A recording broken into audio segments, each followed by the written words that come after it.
Le vin est devenu quelque chose de qualifiant au point de vue social. C'est-à-dire que celui qui boit du vin a une réalité sociale, ce qui fait que les Chinois produisent des vins qu'ils vendent très cher. On a des vins qui sont vendus, je vais le traduire immédiatement en euros, entre 10 et 130 euros.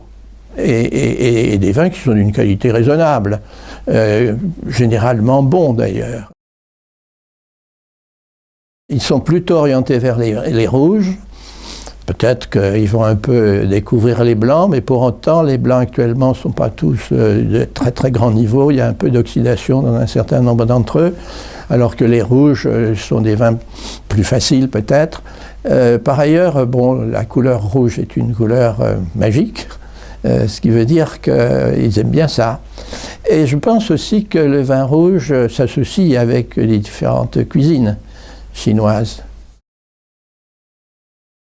Les cépages qui sont plantés en Chine sont essentiellement les cépages internationaux qui, en réalité, sont pour la plupart des cépages français.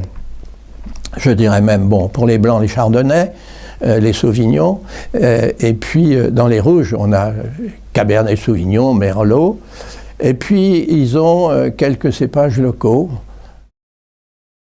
Oh ben, en termes de bouchage, on est encore au liège, à peu près, oui. Absolument, ça c'est tout à fait normal. D'ailleurs, l'image du vin, c'est le liège.